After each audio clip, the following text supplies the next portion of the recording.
अस्सलाम वालेकुम नाज़रीन, आप देख रहे हैं प्रोग्राम गोया और मैं हूं अरसलान खालिद। आज के प्रोग्राम में सबसे पहले हम बात करेंगे इस वक्त जो एक नतीजा कल आया है सामने, जिसमें हम देख रहे हैं कि पाकिस्तान मुस्लिम लीग नून की फतह हुई है और इस पर जश्न भी मना रही है पाकिस्तान मुस्लिम लीग नून।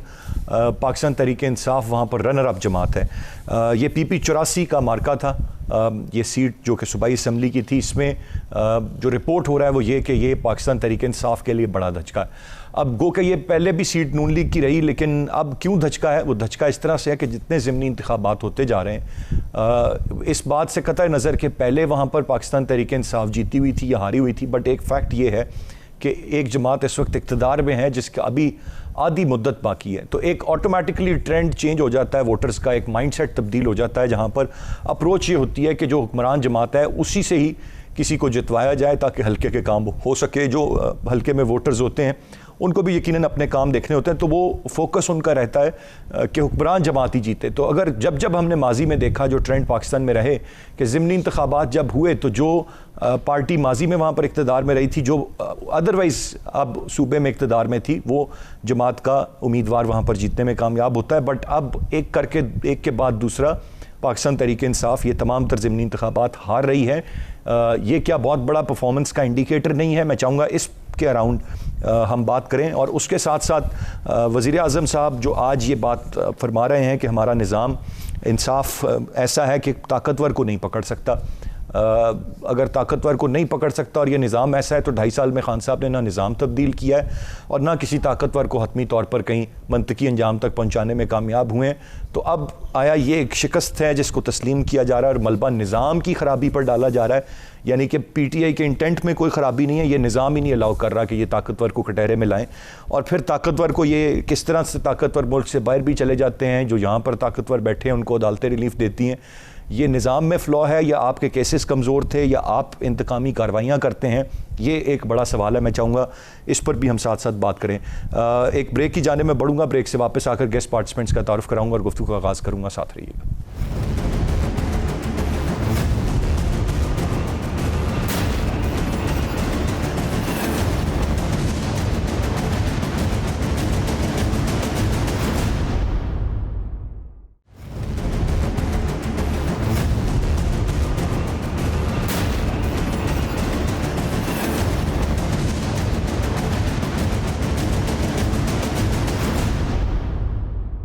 जी वेलकम बैक। प्रोग्राम में हमें ज्वाइन कर रहे हैं नसीम सिद्दीकी साहब, सीनियर सहाफ़ी हैं, सीनियर एंकर पर्सन हैं। Sir thank you for joining. Azeem Chaudhary साहब हमें प्रोग्राम में ज्वाइन कर रहे हैं, सीनियर सहाफ़ी तज्ज़ियाकार हैं, कॉलम निगार हैं। बहुत शुक्रिया आप दोनों मोअज़्ज़ज़ मेहमानों का। अजीम चौधरी साहब, गुफ्तगू का आगाज़ आपसे। सर सबसे पहले ये जो इलेक्शंस हैं, ये जो मार्का था पंजाब में, इसको कैसे देखते हैं आप? और PTI का यहाँ पर 20 सीट ना जीत पाना, पंजाब में उनकी हुकूमत है, ये वाकई अपसेट है या नहीं? आप इसको अपसेट नहीं देखते? It's a very normal decision या it's a normal result that you see it is? मैंने अपनी सारी जिंदगी में ये देखा कि हुकूमत, सूबाई हुकूमत पर्टिकुलरली, लोग ये जो बाई इलेक्शंस होते हैं वो जीत जाया करती हैं, कंफर्टेबली जीत जाती हैं। वजह आपने खुद भी बता दी कि लोगों की ये ख्वाहिश होती है कि उनके जो काम है वो सूबाई हुकूमत ने करने हैं, और अगर हुकूमती पार्टी से कोई शख्स जीतेगा तो उनका काम आसान हो जाएगा। लेकिन PTI का मामला बिल्कुल मुख्तलिफ है। इसकी कोई एक वजह नहीं है इंतखाबात की। ओवरऑल परफॉर्मेंस पूरा मुल्क जानता है, क्या हम सब जानते हैं, रोज़ इस पर बेशुमार गुफ्तगू होती है। लेकिन ज़रा अंदर चल के देखते हैं कि मामला उनके बाकी हैं क्या। कैंडिडेट का इंतखाब तो प्राइम मिनिस्टर कह चुके हैं कि कैंडिडेट के इंतखाब में उनसे गलती होती रही है। मुमकिन है फिर गलती हुई हो, मुमकिन है आइंदा भी करें। दूसरी बात यह है कि इनकी तंजीम कहाँ है? इनकी हर जगह पर तंजीम में लोगों के आपस में इख्तलाफात हैं, झगड़े हैं, और उन झगड़ों की बुनियाद पर तंजीम कहीं नज़र ही नहीं आती। तीसरी चीज़ ये कि इनके हर MNA और हर MPA ने अपने लिए कोऑर्डिनेटर्स मुकर्रर कर रखे हुए हैं जो तंजीम का हिस्सा नहीं है। चौथा ये है कि इनके पास लोकल बॉडीज़ का निज़ाम नहीं है, और कैंडिडेट भी शायद इन्होंने कहीं तय नहीं किए हुए और इलेक्शन कराने का इरादा भी नहीं रखते। अगर वही मौजूद हो तो वो लोग जो इंतखाब लड़ना चाहते हैं वो दिलचस्पी के साथ इंतखाब में हिस्सा लेते हैं और किसी बड़े कैंडिडेट की वो हिमायत करते हैं, वो भी नापैद है जी। बाकी मामलात पे देख लें, हर छोटे शहर में, हर बड़े शहर में महंगाई की वजह से लोग चीखें मार रहे हैं, और चीखों का आलम यह है कि अब हुकूमत पाकिस्तान के वजीर ख़जाना भी ये कह रहे हैं और प्राइम मिनिस्टर खुद भी ये कहते हैं कि महंगाई बहुत है और IMF के साथ हम उन शराइत पे नहीं चल सकते। तो IMF की डिक्टेशन के साथ हम जितना चल सकते थे हम चल चुके, अब गालिबन उसके साथ भी नहीं चला जा सकेगा। क्या नई मुश्किलात होंगी, कुछ आसानियां होंगी, वो अपनी जगह पर। आटा, चीनी, घी, दाल, ये रोज़मर्रा की ज़रूरियात हैं। बिजली का बिल, पानी का बिल, गैस का बिल, लोगों की चीखें निकल चुकी हुई हैं। लोगों की तवक्कुआत PTI से जितनी भी ज़्यादा वाबस्ता थी, उससे ज़्यादा मायूसी की तरफ वो चले गए हुए हैं, और अब ये मामला इसी तरह चलते रहेंगे। आप इसी इंतखाब में एक और सिग्निफिकेंट चीज़ देखिए कि 229 शायद पोलिंग स्टेशंस थे और 235 वोट पीपल्स पार्टी को मिले हैं। अपने ज़माने की मोस्ट पॉपुलर पॉलिटिकल पार्टी थी, पंजाब पे रूल करती थी, कहाँ जाके वो माजी में गुम हो गई, कहीं नज़र आने को तैयार नहीं है। और जहाँ वो जीती हुई है वहाँ भी सूरत हाल उनकी इसी तरह से ही है। पॉलिटिकल पार्टीज अगर कॉन्टीन्यूसली लोगों की खिदमत ना करती रहें और मौके पर मौजूद ना हो, तो लोगों का एतमाद जब उठ जाता है तो फिर उस एतमाद को बहाल करना बहुत नामुमकिन हो जाता है। यही हाल पीपल्स पार्टी के साथ हुआ था और यही PTI के साथ हो रहा है। राइटली सेट चौधरी साहब, आपने तफसील से बता दिया क्या असबाब हैं, क्या मामलात हैं, ना सिर्फ PTI के बल्कि साथ साथ पीपल्स पार्टी के, जो कि पंजाब से बिल्कुल ही कह लीजिए कि ख़त्म होती जा रही है। नसीम सिद्दीकी साहब, आप कैसे देख रहे हैं इस इंतखाब के नतीजे को, कैसे देख रहे हैं? और अबव ऑल इस वक्त जो इमरान खान साहब जब ये फरमा रहे होते हैं कि 2.5 साल कारकर्दगी पर फ़ख्र है, जब वो ये कह रहे होते हैं कि अवाम को रिलीफ मिलेगा, महंगाई ख़त्म कर, लेकिन ये रिजल्ट्स बहुत कुछ दिस स्पीक्स वॉल्यूम, ये बता रहे हैं कि चीज़ें कि आपकी परफॉर्मेंस से खुश नहीं है कोई। बिस्मिल्लाहिर्रहमानिर्रहीम, अरसलान बहुत शुक्रिया। देखिए, मैं इसको थोड़ा सा जो है ना डिफरेंट एस्पेक्ट के साथ देखता हूँ। जब आपकी पॉपुलैरिटी खो जाती है ना, तो फिर तो पीपल्स पार्टी वाला हाल होता है कि 375 वोट या 500 वोट पड़े हैं पूरे हल्के के अंदर। लेकिन देखें, अगर दूसरी तरफ देखें तो PTI को तकरीबन 62 हज़ार वोट वहाँ पे पड़ा और जीतने वाले को 73 हज़ार वोट पड़ा था। कोई इतना बहुत बड़ा डिफरेंस नहीं है। तो जो महंगाई का एस्पेक्ट लिया जा रहा है, तो क्या वो 60 हज़ार के लिए महंगाई नहीं है और 70 हज़ार के लिए महंगाई है? और जो महंगाई की मुझे एक बात समझ नहीं आती कि नज़र तो आ रही है, कहने को तो ज़रूर है, लेकिन आप बाज़ारों में इस वक्त बाहर चले जाएं तो रश का ये आलम है कि पुलिस को कंट्रोल करना पड़ रहा है और मना करना पड़ रहा है कि आप लोग रश में बाहर ना निकलें, या कोविड की जो सूरत हाल है। तो वो महंगाई का जिक्र तो हो रहा है, लेकिन लोग लाइनों में लग के चीनी भी ले रहे हैं, सब लोग लेने के लिए जो ज़रूरत की चीज़ें हैं सिद्दीकी साहब वो तो लेनी है। वो तो जिस दौर में जितनी भी महंगाई हुई, लोग तो बाहर निकले, आज इससे ज्यादा भी कर देंगे। ये होनी चाहिए कि आवाम को महंगाई का बाइकाट करना चाहिए, चीनी का इस्तेमाल कम करें, चीनी ना खरीदें, जो चीज़ें महंगी हो रही है ना खरीदें। बाइकाट तो उस सूरत में करें ना, अगर आप महंगी चीज़ें भी खरीदते जा रहे हैं तो ना तो ज़ख़ीरा अंदोज को कोई फ़र्क पड़ेगा, ना गवर्नमेंट को फ़र्क पड़ेगा। फिर अभी जैसे हम बाहर बैठे हुए थे, अभी मेरी और आपकी बात हो रही थी, इलेक्शन जो है वो एक साइंस है। अजीम चौधरी साहब ने बिल्कुल सही कहा कि इसको लड़ने का एक तरीक़ेकार होता है, और जब आपकी अपनी पार्टी के अंदर इख्तलाफात चल रहे होंगे तंजीम के ऊपर, क्योंकि ये बाकायदा तंजीम जो है वो इलेक्शन लड़वाती है, उन्हें पता होता है कि कहाँ से वोटर्स निकालना है, किस हल्के में हमारे ज़्यादा वोटर्स हैं, उनको किस तरह ट्रांसपोर्ट करना है। ये सारी चीज़ें नून लीग बड़े अरसे से ये काम करती चली आ रही है, इलेक्शन लड़ने का उनका एक्सपीरियंस है। दूसरी तरफ अगर आप देखें, जैसे ज़मनी इंतखाबात की बात हुई कि ज़मनी इंतखाबात हुकूमत हमेशा जीतती आई है, उसकी ये रीज़न नहीं होती कि गवर्नमेंट से सिर्फ लालच होता है। पहले की हुकूमतें जो है वो ज़िलाई इंतज़ामिया को यूज़ किया करती थी, वो पूरा जोर लगाती थी, लेकिन PTI गवर्नमेंट की कम से कम ये एक अच्छाई ज़रूर है कि वो इंतज़ामिया को यूज़ नहीं कर रही इलेक्शन जीतने के लिए। इस तरह मैंने ज़ोर शोर नहीं देखा जिस तरह ज़मनी इंतखाबात में पहले जो है हुकूमतें इंटरफेरेंस करती थी, वो इस वजह से जीतती थी क्योंकि सारे इख्तियारात और वसाइल उनके पास होते थे। तो ये एक चीज़ अच्छी है। दूसरी चीज़ ये है कि धांधली का इतना शोर मचा हुआ है, तो इनको चाहिए कि इस्लाहात के ऊपर आएँ। जो भी PTI की गवर्नमेंट इस्लाहात लाना चाह रही है उसमें इनको पार्टिसिपेट करना चाहिए, ताकि ये जो इस वक्त कराची में आपस में दस्तों गिरबा हुए पीपल्स पार्टी और नून लीग, उसके अलावा हर इलेक्शन में यही कहा जाता है कि जी धांधली हो रही है। तो ये ख़ास जिस हल्के की आपने बात की या ज़मनी इंतखाबात की बात की, तो PTI की नाकामी ये है कि इनको इलेक्शन की साइंस नहीं आती और ये इस चीज़ को बहुत ईजी ले रहे हैं। अगर ये इसी तरह ईजी लेते रहे फिर तो ये बहुत सारे क्वेश्चन रेज होते हैं ना, इनको साइंस इलेक्शन की आती नहीं और पूरे मुल्क में हुकूमत वफाक में ये बना के बैठे हुए हैं, KP में इनकी है, पंजाब में इनकी है, बलोचिस्तान में कोलिशन, कैसे मुमकिन हुआ? देखिए बात यह है कि जिस तरह KPK में तो पहले इनका एक सिलसिला चला रहा था, ये जीत चुके थे और वहाँ इन्होंने परफॉर्मेंस भी दी। अगर वहाँ पे ये परफॉर्मेंस ना देते तो KPK की हिस्ट्री में जो है कभी भी कोई गवर्नमेंट वहाँ पे दोबारा मैं सिद्दीकी साहब, आई बैक टू डिफर हियर, इनकी परफॉर्मेंस गो के अब एक अलमिया है और मैं चॉइस साहब से ज़रा थोड़ा सा इस पर उनकी राय चाहूँगा। चॉइस साहब, एक हकीकत है कि हम फोकस्ड होते हैं इस्लामाबाद तक, उसके बाद अगर हम बहुत आगे जाएं तो हम पंजाब के कुछ बड़े शहरों तक, ये मीडिया की मैं बात कर रहा हूँ as a matter of fact, या कराची तक। इसके अलावा हम कहाँ के मसाइल, कोर इशूज़ उस तरह से रिपोर्ट हो रहे होते हैं या डिस्कस हो रहे होते हैं? जो KP के परफॉर्मेंस की बात लोग करते हैं, वो performance was on social media. Practically अगर कोई वहाँ पे जाए, मैं खुद गया, जाके वहाँ से प्रोग्राम्स किया, आप चीज़ें देखें तो कोई ऐसी छक्के छुड़ा देने वाली परफॉर्मेंस नहीं थी। कुछ इस्लाहात, रिफॉर्म्स, कुछ चीज़ें थीं, फिर पुलिस रिफॉर्म्स की जैसे जो पॉजिटिव चीज़ें थीं वो थीं, लेकिन उसमें नॉट टू फॉरगेट सर कि डेवलपमेंट सेक्टर साथ बहुत काम कर रहा था, INGOs काम कर रही थी, उनकी फंडिंग थी, बहुत सारी चीज़ें, जिस तरह थाने थे वहाँ पर, पुलिस स्टेशंस, वो मॉडल थाने इसी तरह डेवलपमेंट सेक्टर ने बनाए थे, जिनकी तस्वीरें सोशल मीडिया पर दिखा के कहा गया कि बिल्कुल मामलात बदल गए हैं। Realities were different sir. मैं आपकी बात से बिल्कुल इत्तेफाक करता हूँ। मैं खुद लोकल गवर्नमेंट का हिस्सा रहा और चीज़ों को बहुत करीब से देखने का इत्तेफाक हुआ। जो फॉरेन फंडिंग आती है डेवलपमेंट के नाम पर, वो कहीं ना कहीं तो लगनी होती है। वो हुकूमतें अपने खाते में डाल लेती हैं कि हम ये काम करवा रहे हैं, हालांकि वो कर्ज होता है या वो डोनेशन होता है, और बसा औकात ये कर्ज बहुत भारी कीमत पर लिया जाता है ताकि पॉलिटिकल मोटिव्स को अचीव किया जा सके।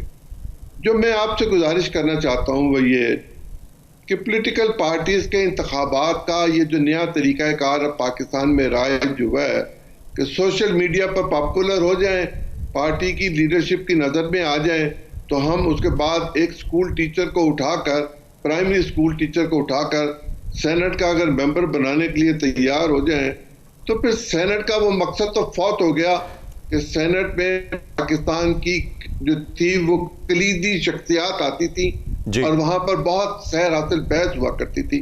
जिन लोगों को इश्यूज पर गिरफ्त ही नहीं है, वो जानते ही नहीं है कि ये किस तरह काम करना है, जो चीज़ों को, पॉलिसी मेकिंग को, डिसीजन मेकिंग को जानते ही नहीं है, वो क्या करके देंगे।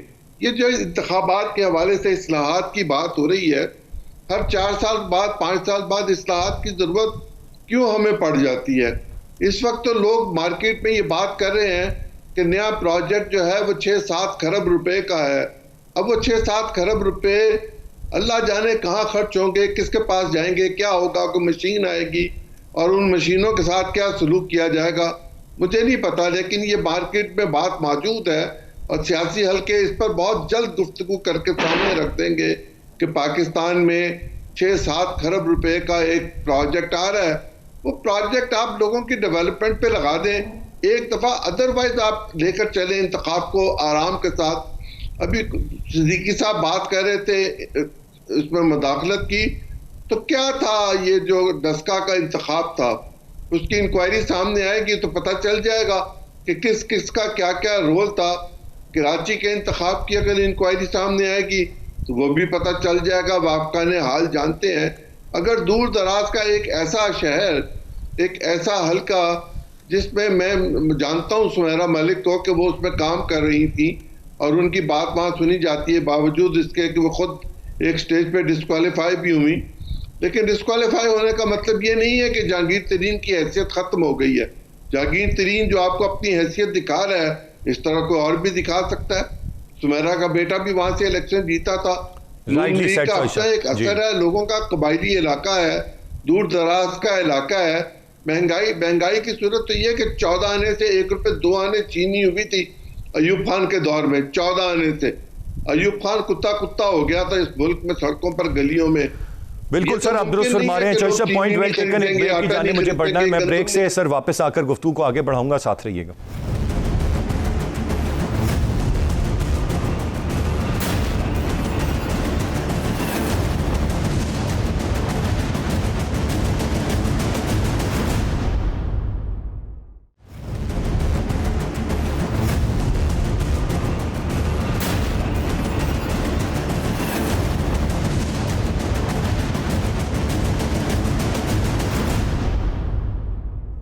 जी वेलकम बैक।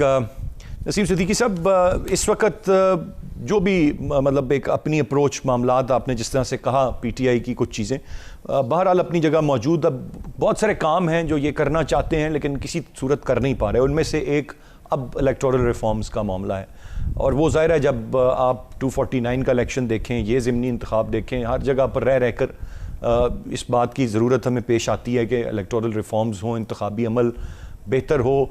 जो हमारी ऑफ द रिकॉर्ड भी बात हो रही थी कि जो बाकायदा नुमाइंदगी उस तनासुब से कोई मतलब उतने वोट लेके किसी हल्के की नुमाइंदगी करे, ये बड़ा ये भी मुश्किल काम है। इस गवर्नमेंट ने तो और बहुत सारी इस्लाहात करनी थी, लेकिन अलमिया ये कि कोई भी चीज़ अब तक हो नहीं पा रही।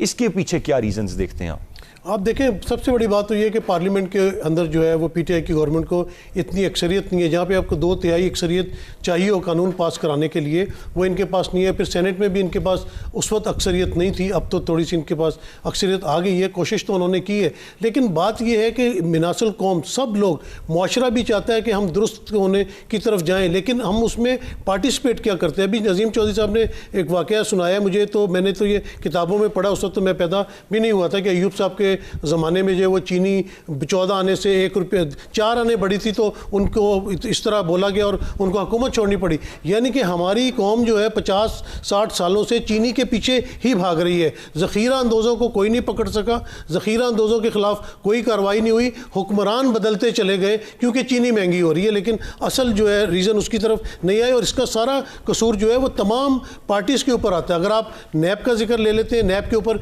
इतने ज़्यादा इल्ज़ामात लगाए जाते हैं, तो ये पीपल्स पार्टी और नवाज लीग की 10 साल तक गवर्नमेंट रही, उन्होंने क्या किया? कोई उसमें तरामीम लाए, कोई इस्लाहात लेके आए। अब अगर पीटीआई की गवर्नमेंट इस्लाहात लाने की बात कर रही है, हो सकता है उसमें से कई चीज़ें गलत हो। जो ईवीएम की बात हो रही है वो हो सकता है पाकिस्तान में फिजिबल ना हो, या दुनिया में जो उसका तजुर्बा किया है कुछ मुल्कों में कामयाब है, कुछ में नाकाम है। लेकिन आप कम अज़ कम बैठे तो सही, आप तो बैठने पर ही तैयार नहीं है। आप उसमें ये कह सकते हैं कि भाई ये बहुत महंगा प्रोजेक्ट है, आप इसको इस तरह से कर लें, ये इस्लाहात ले आएँ। एक हल्के के अंदर 3 लाख वोट रजिस्टर्ड है और एक हल्के के अंदर 70,000 वोट रजिस्टर्ड है, वहाँ से कहाँ से आप नुमाइंदगी लेके आ रहे हैं? कराची में जो अभी साहब जीते हैं वो 7% वोट अपने हल्के का लेके जीते। जो 7% वाला है वो उस हल्के के ऊपर हुक्मरानी करेगा। तो और बहुत सारी चीज़ें हैं, वो 49 के करीब तरामीम लाना चाहते हैं। असम्बली का काम ये है। अजीम साहब भी बड़े अरसे जाते रहे हैं, हमने इनसे सीखा है बहुत कुछ। मैं खुद अभी जब जाता हूँ प्रेस गैलरी में बैठता हूँ तो जाते साथ ही मूड ख़राब हो जाता है, क्योंकि अभी इजलास शुरू नहीं होता। तलावत के बाद जो धींगा मुश्ती और वहाँ पे मछली बाजार देखने को मिलता है, ये क्या ये हमारे नुमाइंदे हैं? कोई भी हो, भले पीपल्स पार्टी से हो, पीटीआई से हो, जेयूआई से हो, मुस्लिम लीग नून से हो, आवाम ने आपको इसलिए भेजा कि वहाँ जाके आप कागज़ ले रहे हैं, कागज़ फाड़े, स्पीकर का जाके घेराव कर दे, स्पीकर को जूता मारने की बात करें। साबिक वज़ीर-ए-आज़म आप रह चुके हैं। कोई भी पार्टी इस तरह की अगर हरकतें करती है, इस काम के लिए तो नहीं भेजा गया ना उनको वहाँ पर। ये इस्लाहात करें, इस्लाहात करेंगे तो कौम को फ़ायदा होगा। आवाम के फ़ायदे के लिए असेंबली में भेजा गया, ज़ाती मफादात एनआरओ लेने के लिए नहीं भेजा गया। तो असेंबली में जाएं, इस्लाहात ये वाली इलेक्शन कमीशन की लेके आएँ, जो नापसंद है उनको ऑन बोर्ड लाए ताकि आवाम को भी पता चले। अभी तो आवाम को पता ही नहीं है कि क्या इस्लाहात लाना चाह रहे हैं। वो ईवीएम का शोर मचा हुआ है। सिर्फ ईवीएम तो नहीं है, उसके अंदर और बहुत सारे मामलात हैं। और फिर आप बार बार उसी एक बात के ऊपर झगड़ते चले आ रहे हैं। पहले जो पीडीएम है वो इलेक्शन कमीशन के सामने जाके धरना देती है कि जी इलेक्शन कमीशन सही काम नहीं कर रहा। फिर जब अपना डस्का में थोड़ी सी सपोर्ट मिलती है नून लीग को, तो उनके बड़े गुन गाए जाते हैं। और अब कराची में फिर वही सूरत हाल है। तो भाई इसी सूरत हाल को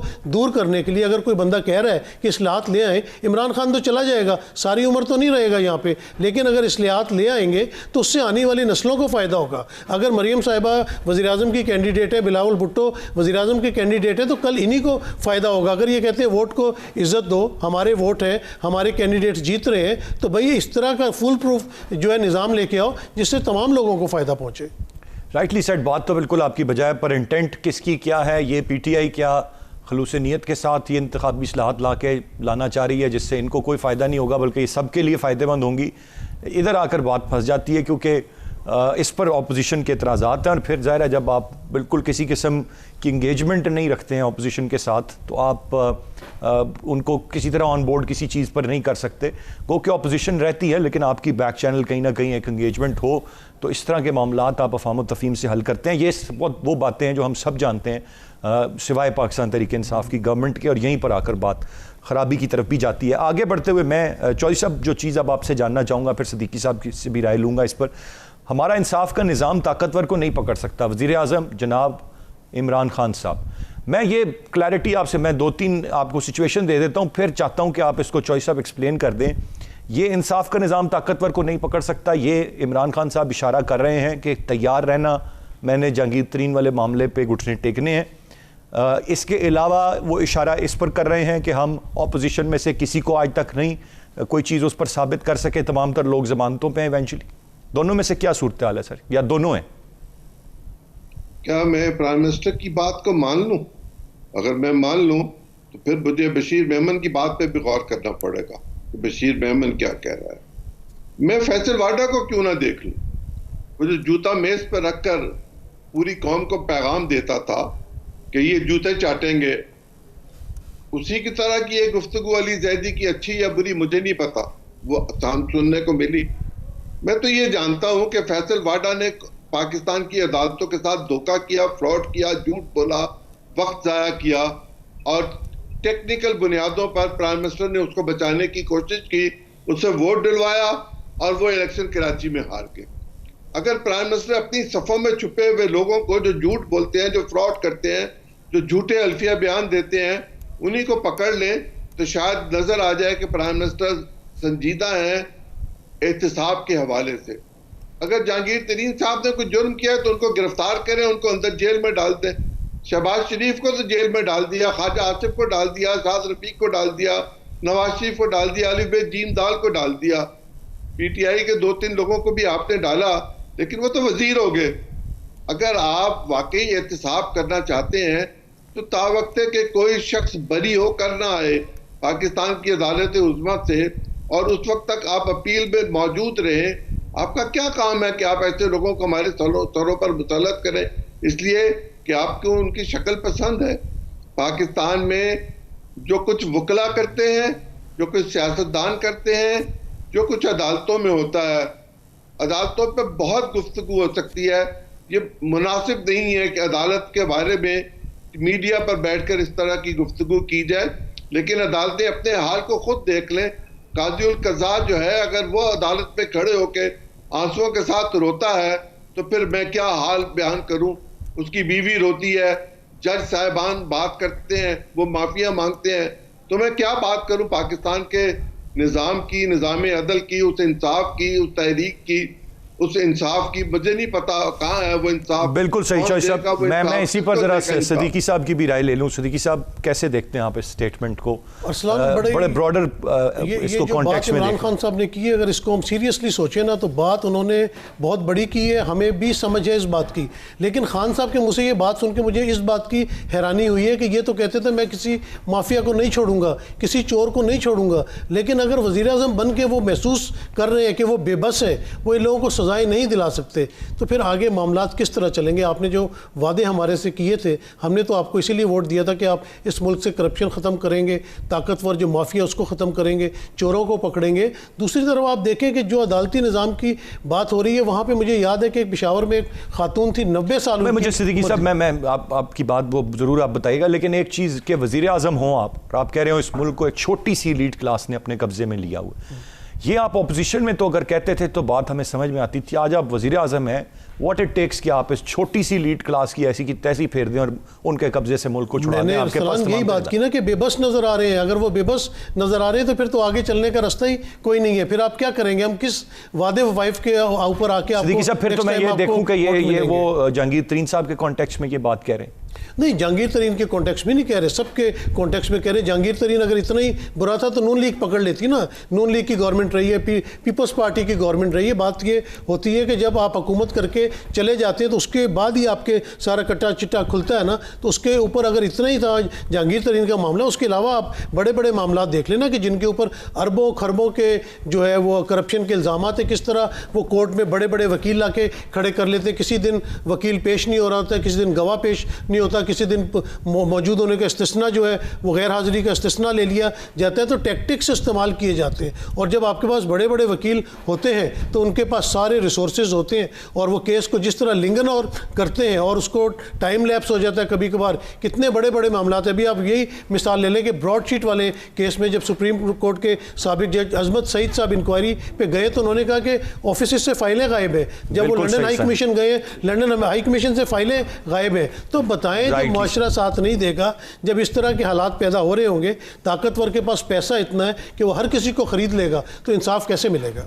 यकीनन इंसाफ फिर मुश्किल हो जाएगा और ताकतवर को पकड़ना उससे ज़्यादा मुश्किल हो जाएगा। बहुत शुक्रिया अदा करना चाहूँगा दोनों मौजूद मेहमानों का। आज के प्रोग्राम से इतने ही। अरसलान खालिद को इजाज़त दीजिए। अल्लाह ने के बाद।